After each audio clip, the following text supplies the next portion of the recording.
para eso vamos a tener la clase de hoy y de mañana. Así que les voy a compartir pantalla. Es el mismo documento que analizamos en la clase pasada. Así que ahorita se los voy a compartir. La verdad que muy bonito su curso, licenciada, y qué lamentable que cursos así no se lleven en un semestre completo. Sí, lamentablemente, pero como hay tanto contenido también en el pensum de derecho que es imposible poder agotarlo todo de la misma manera.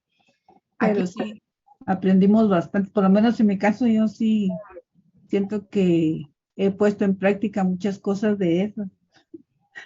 Y básicamente es para aprender a ser asertivos. Primero nosotros mismos en todas las áreas de nuestra vida y luego pues como trabajo que será a futuro nuestro quehacer profesional de diario y poder tener la capacidad de analizar y leer a las personas, poder encontrar esos puntos medios en los que podemos de alguna manera accesar a la personalidad de ellos para poder determinar en qué momento podemos utilizar y cuál de todos los métodos para que de esta manera puedan servir como métodos alternos y no que estos procesos lleguen a orden, a juzgados, a jurisdicción propiamente de cualquier materia y esto se atrase más, se violenten derechos de ambas partes, se vuelva un conflicto y se desproteja de alguna manera a los más dañados al menos en el ramo de familia, que son los menores de edad. Pasan meses sin ver al papá o a la mamá, dependiendo quién los tenga en su poder. Y pues de alguna manera empiezan a crear ciertos traumas de personalidad en ellos sin que se den cuenta y sin darse cuenta hasta dónde el alcance de esas negativas, de esas formas tan enérgicas de ver en la otra persona un rival, un enemigo, alguien a quien debemos destruir, cuando deberíamos de ponernos a pensar que si logramos buscar cualquiera de estos métodos alternos, vamos a tener la capacidad de tener una mejor relación con la que pensábamos que era la contraparte o nuestro enemigo y que al final vamos a resultar beneficiados todos por muchas razones.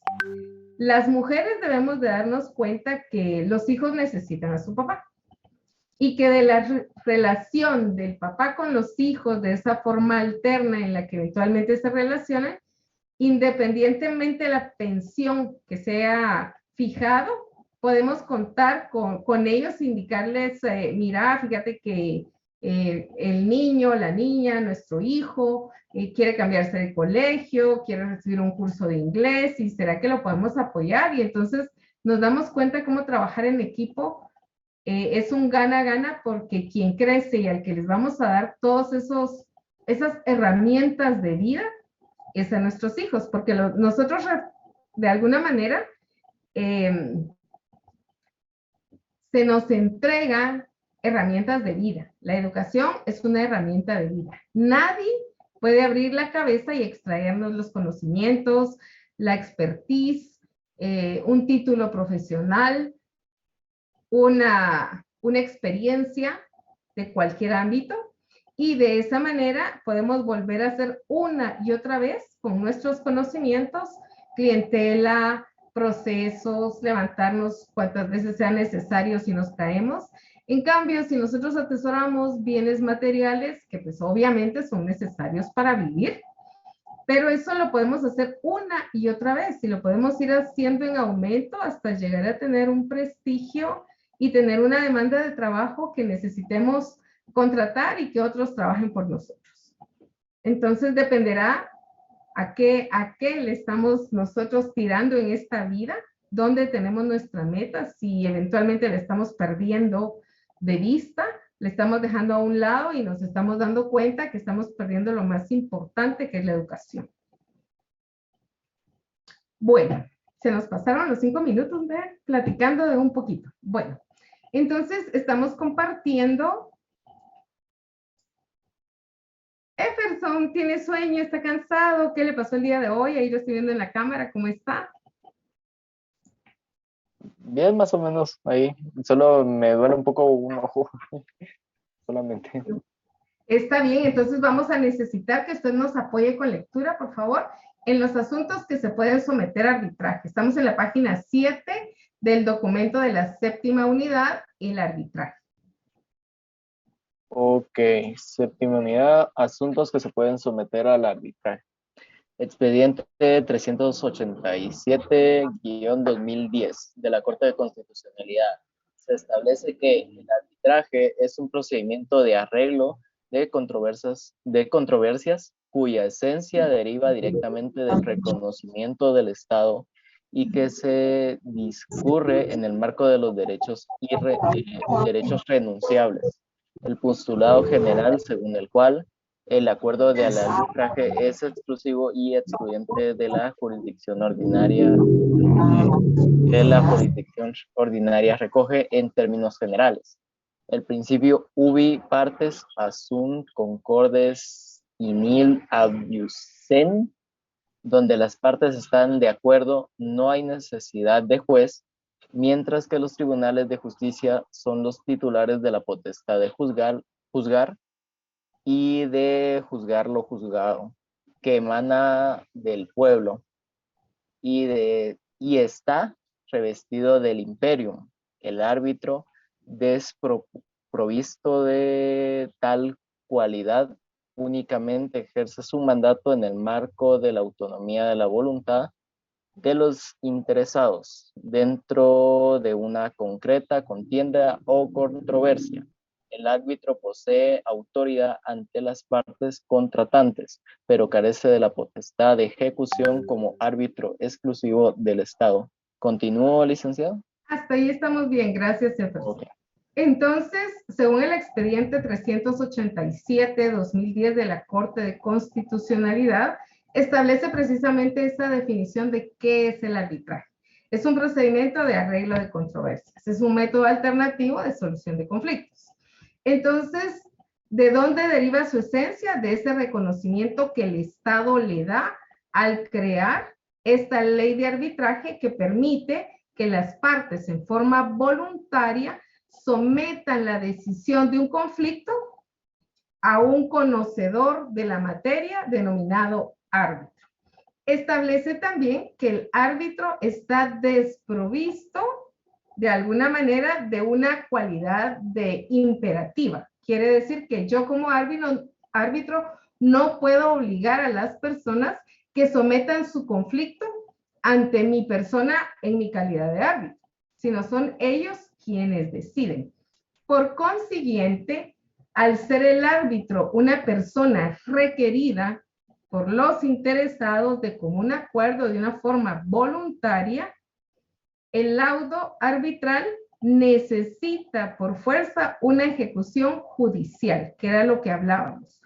Todos los métodos alternos de solución de conflictos, la conciliación, la negociación, todos tienen la característica de ser títulos ejecutivos. Quiere decir que si constan en un documento, si ese documento es reconocido por la ley guatemalteca como título ejecutivo, aquí hablamos de testimonios, de escrituras públicas, de documentos privados con legalización de firma, de laudos arbitrales, de actas llevadas a cabo a través de una conciliación. Entonces, todos estos que son títulos ejecutivos para poderse básicamente obligar a las partes a que cumplan lo que eventualmente acordaron, pues sí se necesita ir a un órgano jurisdiccional correspondiente. Hablábamos en clases pasadas que deberá ser de la materia objeto del conflicto y objeto de la negociación o del método eventual que utilizamos para dilucidar el conflicto, para que ambas partes se pusieran de acuerdo y se obligaran a su cumplimiento. La ley de arbitraje en el artículo 3 establece que hay 3 formas específicas en las que se pueden llevar a cabo básicamente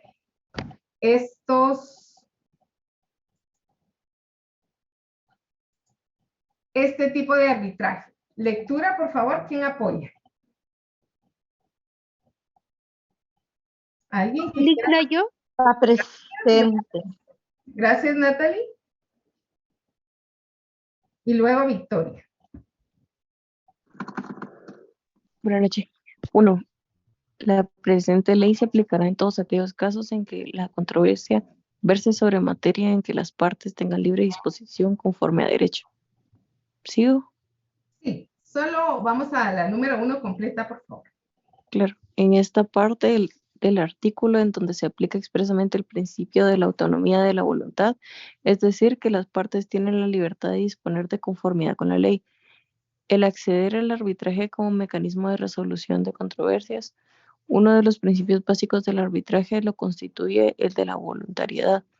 De igual forma, las partes de forma libre y espontánea pueden decidir someter determinado litigio ante un arbitraje sin necesidad de acudir ante las instancias de justicia ordinarias. Muchas gracias. Entonces tiene como punto importante o focal directamente en el arbitraje precisamente la voluntariedad y que obviamente el objeto del conflicto sea conforme a derecho, una disposición de las partes. Vamos a ver en qué casos jamás podríamos utilizar ningún método alterno de solución de conflictos. Veamos el caso número 2. Victoria, por favor. Buenas noches, licenciada. Dice, también se aplicará la presente ley a todos aquellos otros casos en que por disposición de otras leyes se permite el procedimiento arbitral, siempre que el acuerdo arbitral sea válido conforme a esta ley. Nuevamente se vuelve al punto de la voluntariedad y la opcionalidad del arbitraje.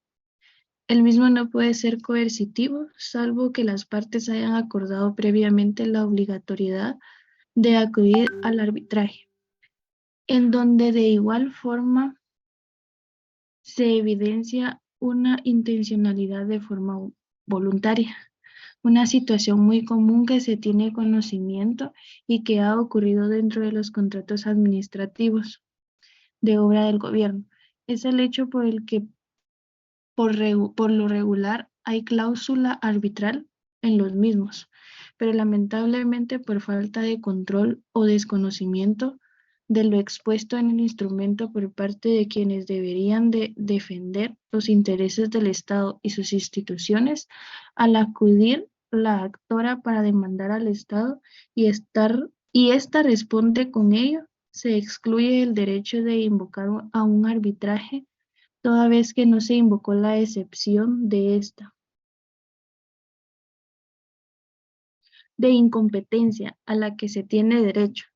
Ello le ha hecho perder al gobierno recursos y procesos por la forma en que se han llevado.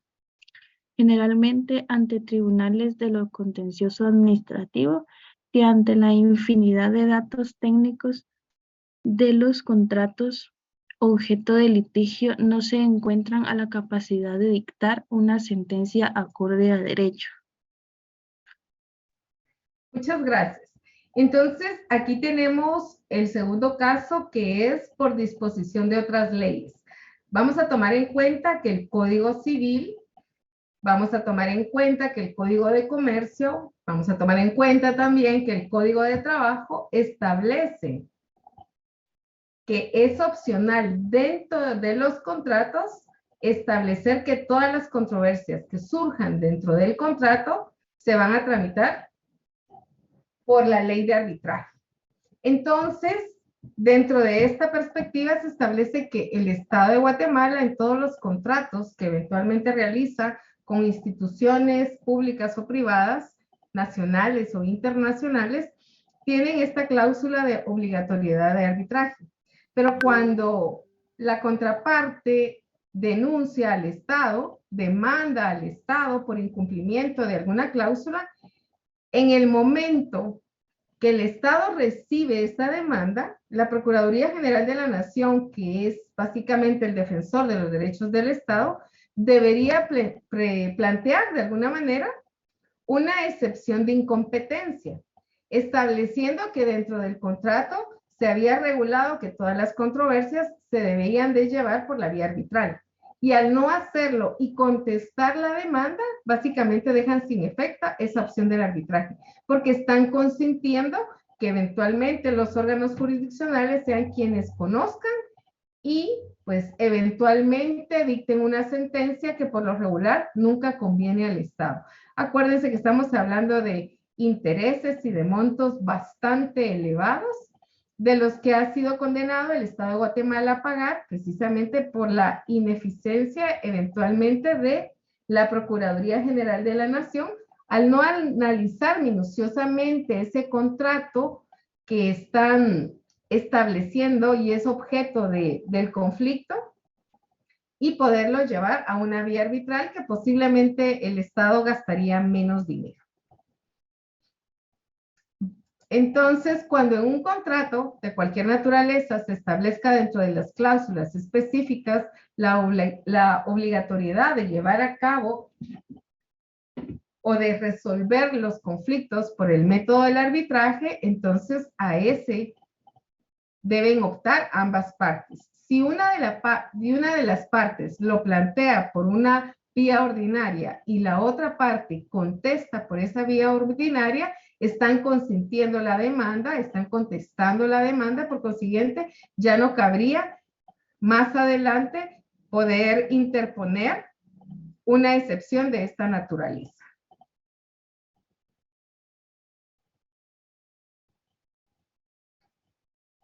Vamos, en estos últimos dos párrafos tenemos básicamente el artículo 1022 del Código de Comercio y los artículos del 293 al 294 del Código de Trabajo. Vamos a ver por qué es importante precisamente los contratos de transacción y qué podría ser objeto de transacción para que de este surgiera algún tipo de conflicto que diera origen a un arbitraje. ¿Quién me apoya con lectura? Vean que solo 2 días tenemos ya. Gracias, María Ángela. Adelante. Importancia de la transacción.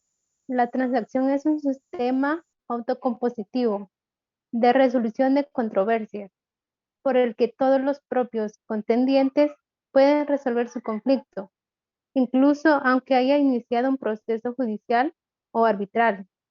Se basa en el principio general de la libertad de contratación, artículo 1251 del Código Civil, por el que las partes pueden disponer de todo aquello que tenga por conveniente, en tanto no se vulnere normas de orden público. Gracias, María Ángela. Entonces, por eso es importante. Veamos la definición y entonces entramos a ver esos elementos. Por favor, José Luis, gracias. Definición. Contrato de transacción se caracteriza por ser consensual, ya que se perfecciona con el mero consentimiento de los contratantes, siempre que tengan capacidad suficiente para transigir, sin necesidad de formalidades externas especiales para su validez interpartes. Es bilateral, aunque no hace falta que las contraprestaciones sean de la misma intensidad, ni de la misma especie. Unas pueden ser económicas y otras morales. Es oneroso, pues cada una de las partes ha de dar, prometer o retener algo, aunque sea de carácter moral, para resolver el conflicto. Es obligatorio porque las partes, ante una relación conflictiva, deciden ponerle término, mediante la sucesión de obligaciones recíprocas, aunque no sean equivalentes. El contrato de transacción tiene por objeto evitar un proceso judicial o arbitral, o poner fin al ya iniciado, cuando por la autonomía de la voluntad los contendientes resuelven su conflicto siempre que éste sea disponible. Artículo 2151 del Código Civil. El contenido del citado contrato queda fijado por las partes, prometiendo, reteniendo cada una alguna cosa. Artículo 2152 del Código Civil. Gracias. Está integrado por 4 elementos. Hasta ahí, José Luis, muchas gracias. Bueno, entonces tenemos la importancia y nos damos cuenta de esas características que tiene el contrato de transacción. Es consensual, es oneroso, es bilateral, es obligatorio, y establecimos que dentro de estos básicamente hay contraprestaciones para cada una de las partes. Cada una se obliga a dar, a prometer o a retener cualquier cosa. Y desde esta perspectiva, como es de carácter, es para resolver un conflicto, uno puede ganar, otro puede medio perder, pero al final la idea es terminar el conflicto y que con lo que cada quien se prometa, se dé o se retenga, pues queden satisfechos y de esa forma arreglen el conflicto. Veamos los elementos que deben de estar inmersos en este tipo de contrato. Y básicamente son 4 elementos. Primero, que las partes tengan esa capacidad de disponer de lo que sea objeto de transacción. Aquí hablamos de bienes muebles, de bienes inmuebles, de relaciones.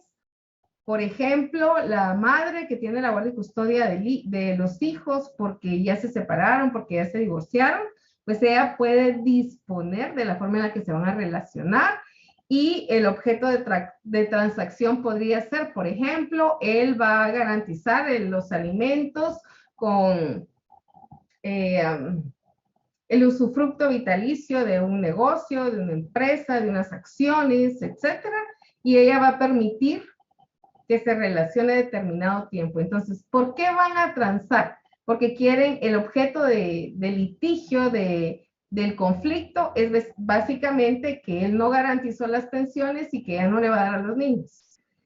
Si hablamos de un ejemplo básicamente en el ámbito familiar, si hablamos de un ejemplo en el ámbito civil, podríamos establecer el incumplimiento de un contrato en la que una persona prestó un dinero, un mutuo, con garantía prendaria, y eventualmente la prenda dada en garantía se extinguió. ¿Cómo se puede extinguir? Pues le cayó un árbol y el carro que era objeto de garantía se dio por pérdida total y el seguro no pagó porque el carro no estaba garantizado. Ante esa situación que es externa, que no está planificada y todo, deciden transar, y en lugar de darle el carro, pues resulta que él vendía, vamos a suponer que tenía una venta de pizzas y decide entregarle los hornos de las pizzas que tiene en lugar del vehículo, porque pues el vehículo fue una pérdida total y por una causa externa no deseada por ninguna de las dos partes, pues ya no existe.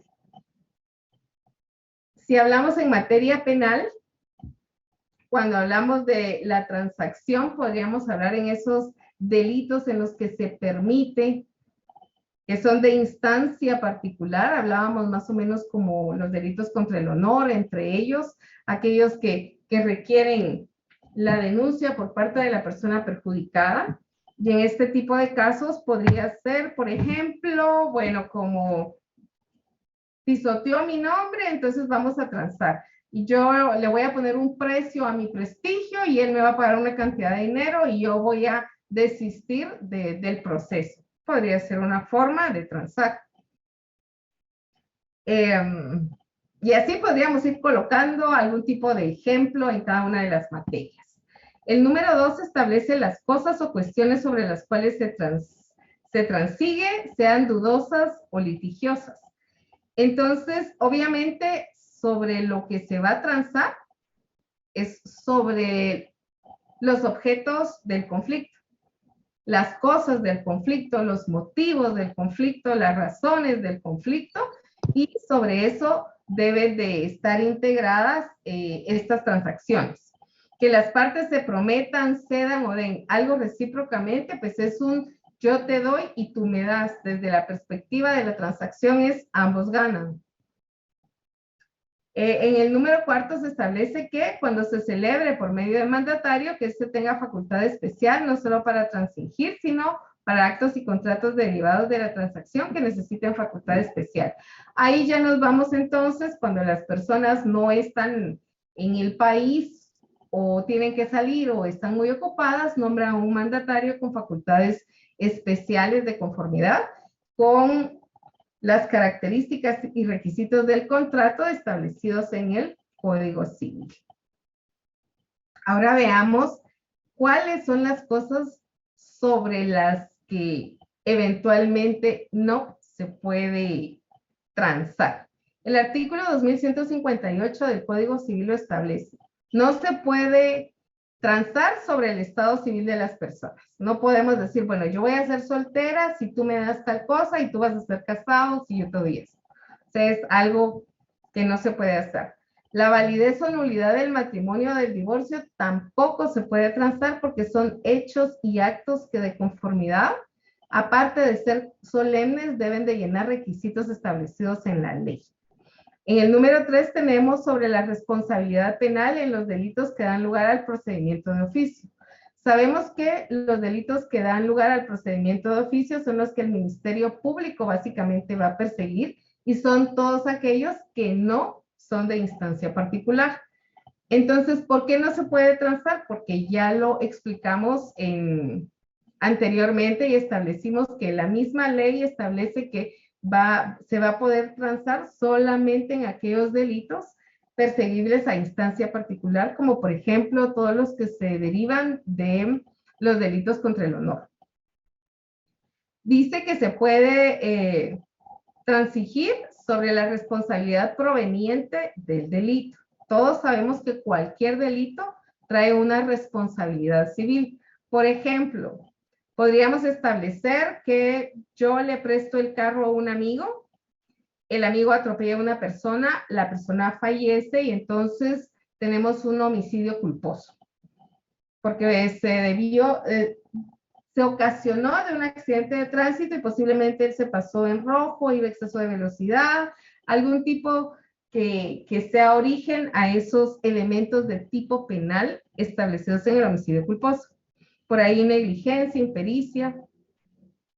Y pues voy a transar yo con ellos, como yo soy la dueña del vehículo, tengo responsabilidad civil, el carro es mío. No penal, pero sí efectivamente civil. Entonces yo lo que hago es transar con las personas, en este caso los deudos del difunto, y les indico que me voy a hacer cargo de los gastos funerarios y todo, con tal de que ellos no me coloquen dentro del proceso penal como un tercero civilmente demandado. El número 4. Sobre el derecho de ser alimentados, pero no sobre el monto de alimentos y sobre los alimentos pretéritos. Entonces establece que el derecho de ser alimentado no se puede transar. Yo no podría transar con mi esposo e indicarle, bueno, ya no me vas a dar pensión alimenticia, pero me vas a dar un carro. ¿Por qué razón? Porque las necesidades de un menor dependerán de los años que eventualmente tenga y no puedo transar ese derecho que tienen mis hijos menores para ser alimentados por su padre. Establece también sobre lo que se deja por disposición de última voluntad mientras viva el testador o el donante. Pues es lógico que si, por ejemplo, yo realizo un testamento común abierto, dentro de esos requisitos yo voy a colocar ahí que A, B y C son mis legítimos herederos y les voy a heredar cualquier bien. Les entrego una copia de mi testamento que va a surgir efectos hasta que yo fallezca. Entonces, no se puede transar lo que ellos van a tener a un futuro, porque la única condición para que esos bienes puedan ser de ellos es que yo muera. Y si yo no he muerto, ellos no pueden disponer. Por eso establece que estas disposiciones de última voluntad, mientras viva el testador, que sería yo, o el donante, recordemos que hay una donación mortis causa o por causa de muerte, y a esto establece que no se puede disponer de esto. En el artículo 2159 establece que los representantes de menores, incapaces o ausentes tampoco pueden transigir sobre los bienes de las personas que representan sin autorización judicial. Para eso utilizamos los procesos de jurisdicción voluntaria de disposición o gravamen de bienes de menores incapaces o ausentes. Entonces, sin autorización judicial, donde hayamos comprobado la utilidad o la necesidad, no podemos disponer de esos bienes. En el artículo 2160 establece también que el marido no puede, sin el consentimiento de la mujer, ni ésta sin el de él, transigir sobre los bienes comunes. Aquí estamos hablando ya del régimen que adoptaron durante el matrimonio o la unión de hecho, y aquí tenemos la comunidad absoluta, la separación absoluta o la comunidad de gananciales. Sobre estos aspectos y estos artículos específicos no se puede llevar a cabo una transacción. ¿Quedó claro ahí? Chicos, ¿todos claro? ¿Y licenciada? Felic. Ok, muchas gracias. Bueno, veamos entonces, ahora vamos con los tipos de arbitraje. El arbitraje de derecho, el arbitraje de equidad, el arbitraje pericial, el arbitraje de equidad mixto, un arbitraje abreviado, un arbitraje internacional. Vamos a irnos de una vez a la definición de cada uno de ellos y cómo lo regulamos en Guatemala. ¿Quién me apoya con lectura, por favor?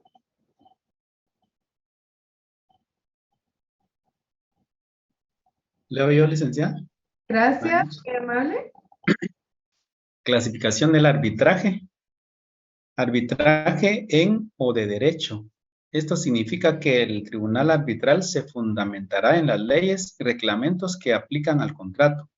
Por ejemplo, en las controversias relacionadas con contratos de arrendamiento de inmuebles, se aplicarían las normas del Código Civil, y para los contratos comerciales de venta de maquinaria aplicarían el Código de Comercio y el Código Civil, por lo que serán aplicables las leyes que se relacionen en forma directa con la causa del conflicto. El laudo en derecho se produce cuando el mismo se fundamenta en el ordenamiento jurídico. Sigo con el siguiente, licenciado. Ahí estamos, Juan José. Gracias. Entonces vamos a entender por arbitraje en o de derecho precisamente aquellos conflictos de naturaleza que se necesite fundamentar los razonamientos de los árbitros para poder dilucidar o darle fin a ese conflicto. Y obviamente versará, dependiendo de la materia, esos serán los cuerpos normativos que vamos a utilizar para poder arreglar el conflicto.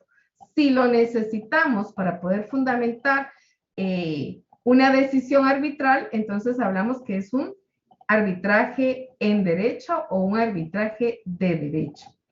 ¿Quién más, por favor, me puede apoyar con lectura? Gracias, Daphne. Arbitraje de equidad. En este tipo de arbitraje, el tribunal arbitral no aplica ni leyes ni reglamentos para resolver la disputa, sino su entendimiento de lo que es justo y equitativo.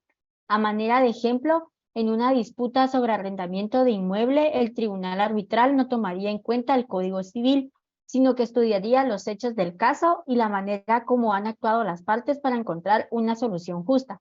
El laudo en equidad es precisamente aquel en el cual el árbitro no se funda en el ordenamiento jurídico, sino busca una solución que le parece justa.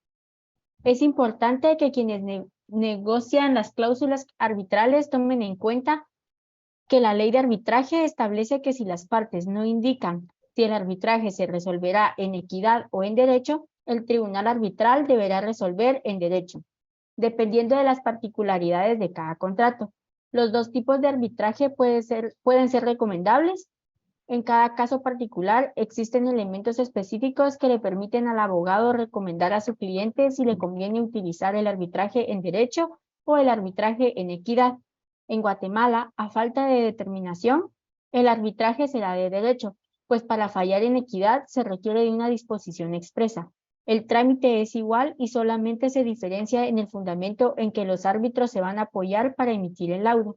Se estima que la postura de la ley guatemalteca es la adecuada debido a que sería muy complicado obligar a las partes a un arbitraje de equidad si las mismas no lo acordaron, considerando que, No se puede predecir la forma en que los árbitros fallarán y aunque la ley les favorezca, puede ser que, conforme a la equidad, no sea el caso. Gracias, Dafne. Entonces, cuando hablamos de un arbitraje de equidad, no vamos a utilizar básicamente la normativa guatemalteca, sino la experiencia y lo que al parecer del árbitro o de los árbitros sea justo. Se van a dar cuenta y van a ir entendiendo, si no es que hasta ahora ya lo han vivido, que la justicia y el derecho no siempre van de la mano. Hay muchas normas, muchas leyes que no son justas, pero son leyes y deben aplicarse de la misma manera. Hay muchas leyes en todas las materias que están en la normativa que deben de cumplirse aunque no sean justas. En materia penal, en materia civil, en materia de trabajo, en materia de familia, en materia de niñez. Entonces, nos vamos a dar cuenta que la decisión es una decisión bastante complicada y dependerá del tipo de conflicto que se esté utilizando. Porque si se establece que va a ser un arbitraje de equidad, acuérdense que el laudo arbitral, o sea, esa resolución que emiten los árbitros, es obligatoria. Y les parezca o no, lo que para los árbitros sea justo, es de obligatorio cumplimiento. Entonces, a falta de un acuerdo establecido en donde se determine si va a ser un arbitraje de derecho o una de equidad, la ley guatemalteca establece que lo más justo sea que se entienda que sea en derecho. ¿Dudas? ¿Hasta acá? ¿Todo claro? Todo bien, Lick. Muy bien, a ver, vamos entonces, arbitraje técnico y arbitraje nacional o interno. Si quiere leo yo, licenciada. Gracias. Arbitraje técnico. En materia de arbitraje técnico ha existido la discusión tradicional de si los árbitros pueden pronunciarse solo sobre aspectos técnicos o si pueden ir más allá. Así, por ejemplo, cabe preguntarse si además de determinar si una maquinaria tiene un determinado rendimiento, los árbitros técnicos pueden declarar que existe un incumplimiento del contrato y deducir las consecuencias correspondientes.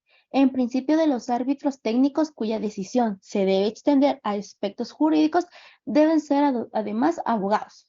Las partes podrían pactar expresamente que además de decidir la controversia técnica de los árbitros, deben decidir sus consecuencias jurídicas.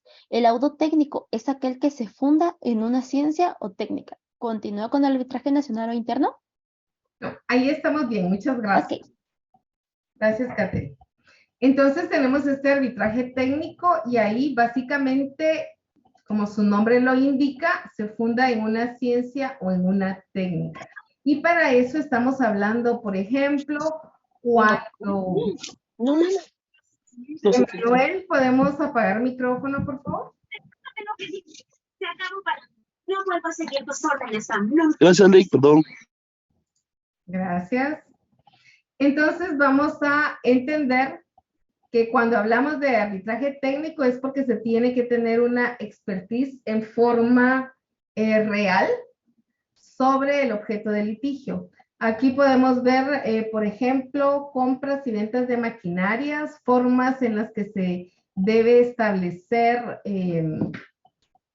una receta, por ejemplo, de la que hay un propietario que tiene su invento, su receta debidamente registrada y la va eventualmente a hacer pública y va a permitir que las demás personas lo puedan hacer con autorización previo a una cantidad de dinero, etcétera. Entonces, dentro de esos acuerdos, dentro de esos contratos, se establece que las personas van a presentarse o van a enviar a alguien que tenga suficiente expertise en el sabor, en el tamaño, en la calidad, en el tipo de marcas que utilizan para cocinar.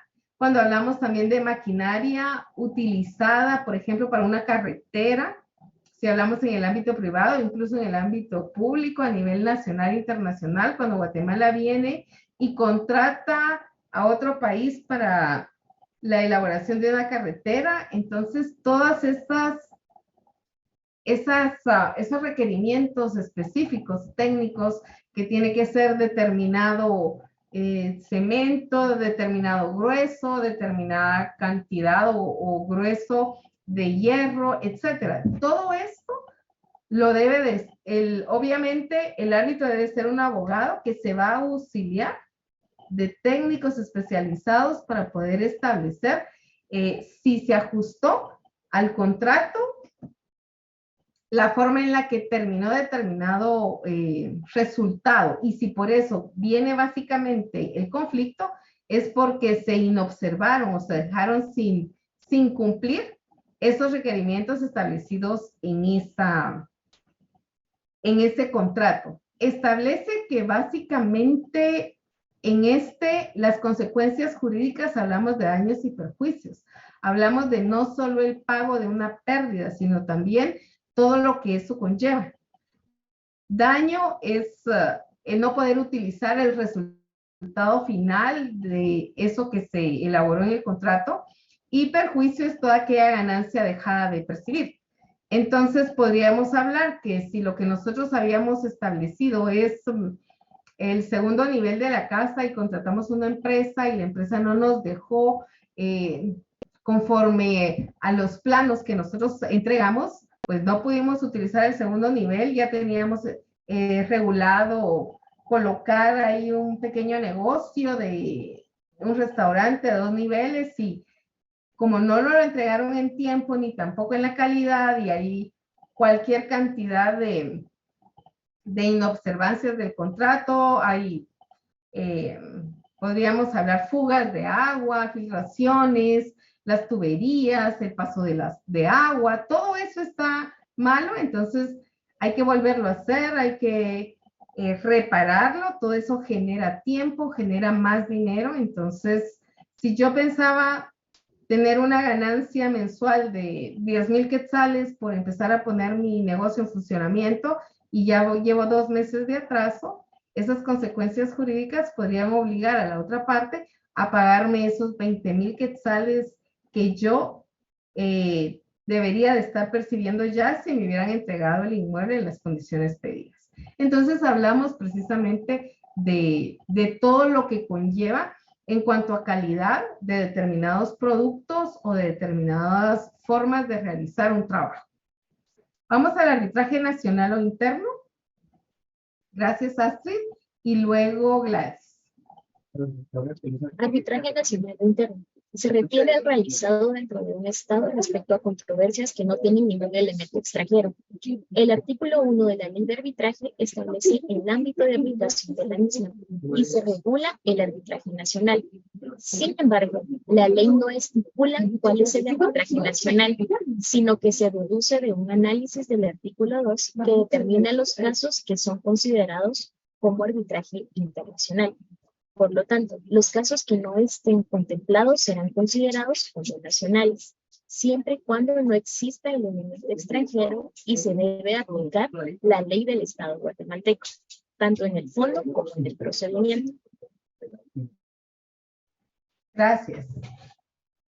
Entonces vamos a entender como arbitraje nacional o interno el que se lleve a cabo básicamente con la normativa nacional vigente cuando el arbitraje surta o nazca de las consecuencias o resultados de un contrato en donde establezca que aunque las partes estén en el extranjero, será un arbitraje nacional en virtud de que va a surgir efectos acá, los bienes y las personas que físicamente están en el extranjero tienen mandatarios en Guatemala y a esto se le va a llamar un arbitraje nacional o interno. Cuando se regule por leyes nacionales, cuando las personas estén dentro de el territorio guatemalteco o en su ausencia tengan mandatarios con calidades especiales para poder llevar a cabo el arbitraje dentro del territorio nacional.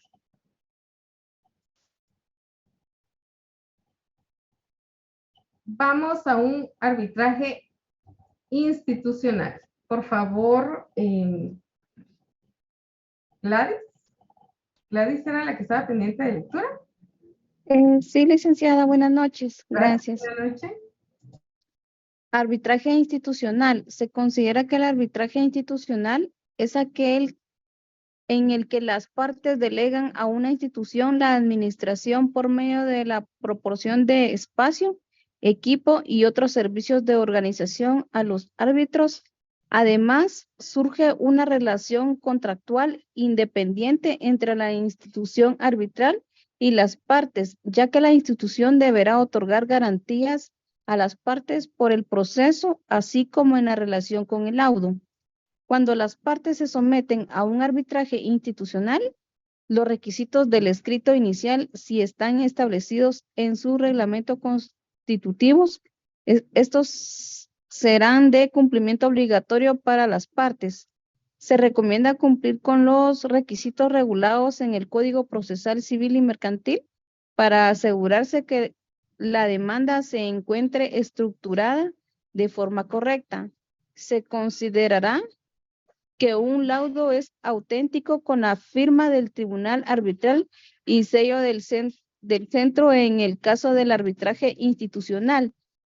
El proceso arbitral en Guatemala se basa en la ley del arbitraje y dependiendo del tipo de arbitraje se debe considerar que se debe complementar con la normativa del centro arbitral en el caso de arbitraje institucional.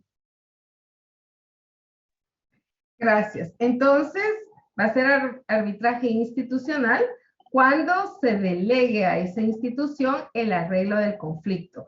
En Guatemala tenemos dos instituciones que se encargan de resolver los conflictos, obviamente a voluntad de las partes. Uno es la Comisión de Resolución de Conflictos de la Cámara de Industria de Guatemala y el otro es el Centro de Arbitraje y Conciliación de la Cámara de Comercio. Voy a preguntarlo en el examen final para que lo tomen en cuenta. Vean que por ahí ya va la primera pregunta que van a tener buena para el examen final. Entonces, arbitraje institucional en Guatemala. 2, la CRECIC, que es la Comisión de Resolución de Conflictos de la Cámara de Industria, y el CENAC, que es el Centro de Arbitraje y Conciliación de la Cámara de Comercio en Guatemala. Vamos entonces al arbitraje ad hoc. Lectura, por favor, ¿quién me apoya? Ya nos falta poquito. Gracias, Anthony. Y luego, Esteban. Vamos primero, Anthony. Gracias. Arbitraje ad hoc. Las partes no se someten a ninguna institución arbitral, sino que son ellas mismas quienes definen las reglas del arbitraje y a falta de ellas se rigen por lo que señale la ley de arbitraje. Es aquel que se regirá por la voluntad de las partes, ya que estos deben escoger las normas aplicables al fondo y forma mediante un convenio por escrito. Y a falta de esto, se utilizará la ley. Las partes pueden establecer el procedimiento específico que se utilizará y los árbitros están encargados del desarrollo, lo cual se puede considerar como una ventaja sobre el arbitraje institucional, ya que los árbitros pueden adaptar el procedimiento a los intereses y exigencias de las partes para que sea más ágil. El arbitraje independiente ofrece a las partes mayor flexibilidad y libertad en la elección de árbitros y reglas de procedimiento. Sin embargo, la falta de acuerdo de las partes puede resultar perjudicial, así como causar incertidumbre porque no existe certeza de cuáles son las reglas aplicables. Gracias, Anthony.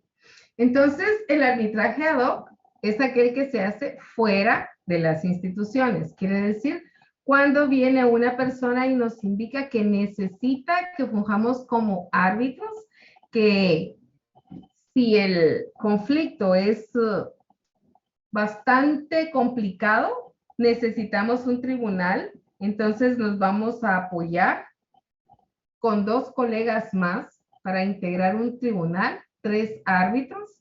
Podemos elegirlos nosotros si las partes nos dan esa facultad o ellos pueden elegir quiénes son las 3 personas, obviamente con calidad de abogados y con especialidad en la materia que sea objeto del conflicto, para que se pueda establecer. En ese orden de ideas, cada una de las partes presenta la demanda, establece qué es lo que necesita y qué tipo de normativa quiere que utilicemos en la resolución de ese conflicto, y nos vamos a dejar de alguna manera en forma seria y responsable utilizar solamente aquella normativa que las partes eligieron para solucionar el conflicto.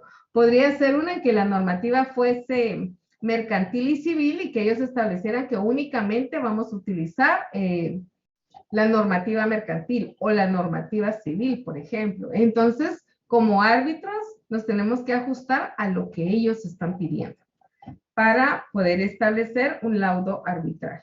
Entonces, ¿es beneficioso? Claro que sí, ellos deciden con qué normativa, porque si eventualmente hay un conflicto y quieren que la normativa que utilicemos sea la penal, obviamente van a hacer de ahí una denuncia, una querella, y las consecuencias de ese arbitraje van a ser dañinas para una de las partes. Y eventualmente podrían establecer que solamente van a ir a civil, por ejemplo, o a familia, y pues cada materia tiene su normativa específica y de esa forma podemos resolver y emitir un laudo arbitral que tiene que ser conforme a derecho. Aquí no vamos a hablar de equidad, sino de derecho, porque ellos van a elegir las normas aplicables. Y cuando eligen normas, sabemos que hablamos de un arbitraje en derecho. Vamos entonces a un arbitraje internacional. Esteban, por favor. Buenas noches, licenciada. Buenas noches. Arbitraje internacional. El arbitraje internacional tiene presente al menos un elemento que rebasa las fronteras de un país. El criterio de la internacionalidad regula, entre otros, el hecho de que los establecimientos de las partes que intervienen en el arbitraje se sitúen en países distintos. La internacionalidad se puede originar del hecho de que el lugar sede del arbitraje se encuentra en un país distinto a aquel donde las partes tienen sus establecimientos. Puede ser definida por la función auxiliar en el desarrollo del comercio internacional, es decir, en ciertas características del asunto en materia de la controversia. La ley adjetiva aplicable al arbitraje internacional se basa en la voluntad de las partes plasmada en el acuerdo arbitral, y a falta de disposición sobre esto, el tribunal arbitral decidirá cuál es la ley aplicable al caso concreto. Gracias. Entonces, estamos ante un arbitraje internacional cuando los lugares, el objeto del litigio se encuentra en puntos diferentes. Y ahí, básicamente, vamos a establecer que serán los árbitros quienes decidan, a través de ese acuerdo arbitral, cuál ley va a ser aplicable en caso concreto. Acuérdense que tenemos derecho internacional público y derecho internacional privado, y primero tenemos que establecer qué tipo de derecho internacional vamos a utilizar, y una vez elegido, qué tipo de materia dentro de ese derecho. Bueno, chicos, ya estamos a las 57. Entonces, les voy a dejar de tarea, no para puntos, pero sí para el examen. Que por favor extraigan por lo menos 5 características claras de cada tipo de arbitraje, incluido el arbitraje forzoso. Solo nos faltaron 2, el voluntario y el forzoso. A ver, Brenda, adelante. Disculpe, licenciada, sobre el tema para la asistencia de hoy, colocamos arbitraje institucional. Sí, pueden colocar arbitraje y cualquier modalidad, clasificación del arbitraje, definición del arbitraje, importancia del arbitraje. Ok. Luis. Sí, licenciada, yo le quería comentar, fíjese que a mí se me olvidó subir la tarea el 17 y no sé si habrá chance o ya no. Fíjese que Ya no. no se pidió Bueno, está bien. específicamente. Yo de veras que me encantaría poder apoyar, pero José Luis, es importante que nos demos cuenta que somos y vamos a ser abogados, y eventualmente si usted no llega a la audiencia, si usted se retarda 5 minutos, pues simple y sencillamente le declaran el abandono y certifican al Tribunal de Honor, ¿verdad? Precisamente por la falta de cuidado en las responsabilidades a nivel profesional. Entonces es importante que ustedes establezcan y le den importancia a estos cursos porque son prerequisitos que establece la universidad para poderse graduar. Entonces es importante. Gracias por su apoyo, Eli. Yo también le escribí por la tarea que tenía COVID, estaba en el hospital y no tuve ni siquiera una carita de respuesta en el mensaje, pero igual, como usted dice, nos toca aprender, ¿verdad, Lick? Muchas gracias. Bueno, qué pena ahí con el tema del COVID. Pienso que eso ya sería otra cosa. Usted tendría que enviar una excusa, debería de mandar básicamente el dictamen del doctor y todo, y pues pienso que en estos casos es diferente. Acuérdese No hay que pena, Lick. Si no sale el curso ahorita, sale en diciembre, Lick. Así que la salud es primero, ¿verdad? Muchas gracias. no es por eso, es porque tenemos opciones. Tenemos 24 horas para poder presentar una excusa en el tema de las audiencias y dependiendo qué tipo de audiencias. Pero en el caso de la enfermedad acreditada, pues no habría ningún problema. No soy yo quien ve el tema de las tareas, sino en este caso tenemos a nuestro apoyo que con mucho gusto se puede abocar con ella. Buenas noches, licenciada. Fernanda, buenas noches. Buenas noches. A mí en ningún momento me ha escrito y creo que todos los compañeros acá saben que cuando presentan alguna falta y me escriben, yo con gusto soy bien flexible. Sí, bien abierta en ese tema, entonces tampoco. Hágame el favor, cuando terminemos la clase, revise los chats de la tarea de Classroom. Ahí donde ¿Por qué dice no que me no se escribe por el entregó. WhatsApp? Con gusto yo le puedo contestar. ¿Para qué la voy a por el molestar, chat. señorita, en su personal? Para eso está la tarea, el chat de Classroom, Pues creo yo, fíjate ¿verdad? que creo que todos me han escrito por el Classroom, no me han escrito por el WhatsApp. Entonces tampoco es tranquilízate y pues podemos hablar por ahí. Todos me han escrito por el WhatsApp y yo no tengo ningún problema. Ya no se lo acepten. No. De todos modos, si el señor no quiere, no se puede, ¿verdad? Buenas noches aquí a todos. Terminamos la clase, no vamos a iniciar un conflicto. Eso existe Classroom. Chicos. Recuérdense. Lice árbitro, por favor. Que tenemos que ser asertivos. Tenemos que ponerlos en el lugar de los demás también. Y aquí estaríamos ante un arbitraje agresiva, pasiva. y tratar la manera de ser justos. Entonces, Él está demasiado agresivo ahí. Que tengan una buena Eso se debería de llevar el COVID. Que tengan una buena noche. No, los que no lo han padecido no saben las reacciones. Entonces, seamos empáticos y seamos asertivos. Así que agresivos, dice Vale. Que Dios les bendiga y nos escuchamos mañana en nuestra última clase. Así que bendiciones para todos. Feliz noche.